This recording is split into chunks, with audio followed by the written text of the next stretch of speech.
Hello दोस्तों, श्री शिवाय नमस्तुभ्यम। कहानी गलत कर दी, पूरी कहानी गलत बताई। अगर दुनिया के लोग सही कहानी बताते तो भतीजा और बुआ का संबंध खराब नहीं होता। कहानी गलत थी ना। लोगों ने कहा, हिरण्यकशिपु ने अपनी बहन से कहा, बहन तू अपने भतीजे को गोदी में रखकर बैठ जा और चादर ओढ़कर बैठ जाना, तू बच जाएगी, तेरा भतीजा जल जाएगा। तो बुआ भतीजे को जलाने के लिए गोदी में लेकर बैठी। बोलो सही है कि गलत है? लोगों ने कहानी गलत बताई। होलिका, लोगों ने कहा उसने अपने भतीजे को जलाया। पहले तो होलिका का नाम तो निकालो कि होलिका का नाम क्या है। कथा वालों ने कह दिया हिरण्यकशिपु की बहन थी होलिका, वो अपने भतीजी प्रहलाद को गोदी में लेकर बैठ गई। वो प्रहलाद को हाथी के पांव के नीचे डाला, खोलते तेल में डाला, अग्नि में डाला, इसमें डाला, उसमें डाला, नहीं मरा। आखिरी में अपनी बहन से कहा, होलिका तो अपने भतीजे को गोदी में लेकर बैठ जा। पहले उस होलिका का असली नाम तो लाओ, जिस होलिका का नाम विष्णु पुराण में डूंडा लिखा है।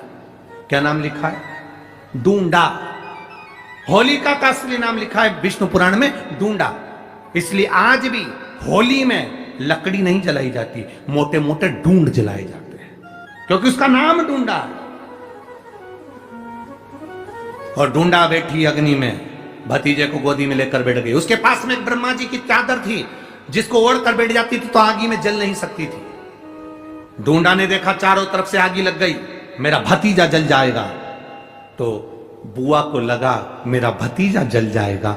बुआ वो होती है जो दुआ देती है, बुआ कभी बद्दुआ नहीं देती है। और डूंडा ने अपनी चादर को उतारा, आगी चारों तरफ से लग गई। बुआ को लगा मेरा भतीजा जल जाएगा, तो अपनी चादर उतार कर अपने भतीजे पे डाल दी और बुआ खुद जल गई, पर अपने भतीजे को नहीं जलने दिया। ये कथा है, पर लोगों ने उसको पूरी पलट दिया, पूरा पलट दिया। बुआ कब जलाई अपने भतीजे को? आप में से इतनी सारी बुआ बैठी हैं, कभी अपने भतीजे को अपशब्द कहा? कभी अपने भतीजे को श्राप दिया? कभी अपने भतीजे को बद्दुआ दी? नहीं। जब भी बोलती हो मेरा भतीजा खूब फले फूले, भगवान कृपा करे मेरे भाई जैसा नाम कमाए, मेरा भैया कितना नाम कमाता वैसा मेरा भतीजा नाम कमाए, तो भतीजे को चाहिए जब बुआ घर में आए तो अपने मम्मी पापा से कहना, पापा मम्मी 2 साड़ी देना, क्योंकि अब मेरी नौकरी लग गई है, मैं कमाने लगा हूं, मैं कमा रहा हूं, इसलिए मम्मी एक काम करना, 1 साड़ी पापा देंगे अपनी बहन को और 1 मैं दूंगा अपनी बुआ को। तो मम्मी कहेगी तू अपनी बहन को देना, बुआ को क्यों दे रहा है? तो कह देना अगर आज मैं दूंगा तो उसके भी भतीजे उसको देंगे। ये हमारे यहां क्रम चालू होना चाहिए।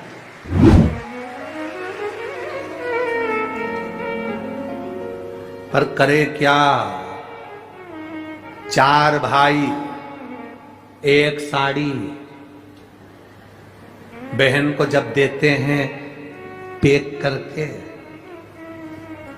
पूरी पैकिंग,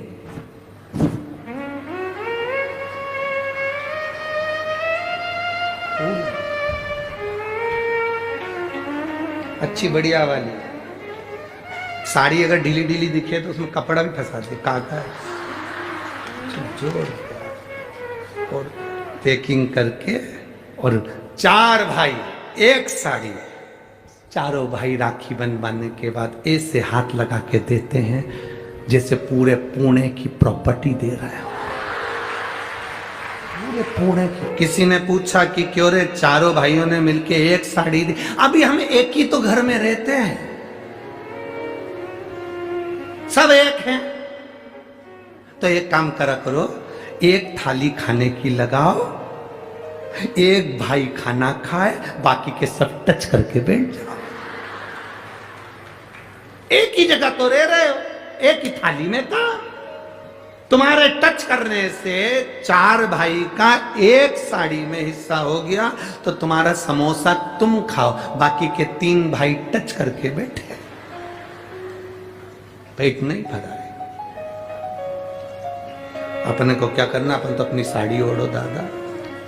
अभी कह रहा गुरुजी, ओ गुरुजी, हमने कहा क्या है, सारे त्योहार फीके हो गए, होली आ रही है, लगी नहीं रही कि होली जैसा है, दिवाली आती है तो लगता ही नहीं कि दिवाली जैसा है, राखी आती तो लगता ही नहीं राखी जैसा है, सारे त्योहार फीके हो गए गुरुजी। हमने कहा त्योहार फीके नहीं हुए, त्योहार का कलर फीका नहीं हुआ, त्योहार का रंग फीका नहीं हुआ है, बस त्योहार वही है, गुलाल वही है, मिठाई वही है, गुजिया पपड़िया वही है, खुरमे चकरी वही है, पपड़िया वही है, गुजिया वही है, इंसान वही है। बस बाजार में से जो रौनक समाप्त नहीं हुई है, रौनक आपके भीतर की समाप्त हो गई। आपके भीतर इतनी ईर्ष्या भराती गई, इतनी ईर्ष्या भराती गई, इतनी ईर्ष्या भराती गई कि वो ईर्ष्या के कारण, उस अहंकार के कारण, उस अहम के कारण तुम एक दूसरे से मिलना पसंद नहीं कर पाते। पहले के लोग कहते थे हमारे यहाँ जब होली होती थी इतने लोग आते थे, मिलने जाते थे, गुलाल लेकर जाते थे। आजकल तो कोई दिखता नहीं है। कारण केवल इतना सा है, तुम्हारा अहंकार, तुम्हारा ईगो, तुम्हारा अभिमान तुम्हें अपने घर से बाहर नहीं निकालता। तुम घर से बाहर नहीं निकलते अपने अहंकार के कारण, अपनी काया के कारण, अपनी अभिमतता के कारण। आप दूसरे से मिलना पसंद नहीं करते। जरा सा कोई ने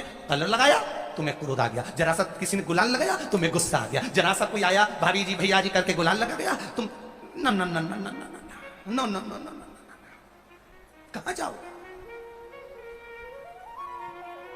इतने वीआईपी हो गए, इतने वीआईपी हो गए, इतने वीआईपी हो गए कि अपने त्योहारों से भी दूर हो गए। मेरा निवेदन है, होली का त्योहार आ रहा है, उस फागुन के त्योहार में मेरा देवादिदेव महादेव माता पार्वती के साथ होली खेलता है, मेरा कृष्ण कन्हैया राधा रानी के साथ होली खेलता है। आप भी अपने इष्ट मित्रों के साथ होली खेलिए और दिल से खेलिए। हमारे सीहोर जिले में एक होली होती थी। उस होली का नाम हमने पिछली बार बदल दिया था। कौन सी होली कर दी थी? महादेव की होली। पिछली बार हमारे सीहोर जिले में हमेशा होती आई थी वो होली, थोड़ा उसका नाम हमने चेंज कर दिया था तो उसको महादेव की होली कर दिया। मेरे सीहोर जिले के रहने वाले सभी रहवासियों से, जिले भर के निवासियों से निवेदन करना चाहूंगा, वो पुरानी होली को बंद कर महादेव की होली नाम दिया गया है। शिव मंदिर में जाना है, चंदन का जल शिव जी को एक लोटा चढ़ाना। एक बात अपनी जिंदगी में उतार कर रखो, शंकर भगवान को घी का दिया भी लगाओ तो तुम्हारे घर में जो असली घी हो, थोड़ा सा भले एक पत्ती लगाओ, भले इतनी सी बत्ती जलाओ, पर असली घी की जलाओ। शिव जी को अगर चंदन भी लगा रहे हो तो असली लगाओ। शंकर भगवान को चावल भी चढ़ा रहे हो तो असली चढ़ाओ। शंकर भगवान को अगर अष्टगंध भी चढ़ा रहे हो तो असली चढ़ाओ। केमिकल का कोई चीज मेरे महादेव को मत चढ़ाओ जिससे भगवान शिव की मूर्ति नष्ट हो। ऐसी कोई चीज मेरे महादेव को ना चढ़ाओ। श्री शिवाय नमस्तुभ्यम। गुरु जी के उपाय और जानने के लिए हमारे चैनल को सब्सक्राइब जरूर करें। धन्यवाद।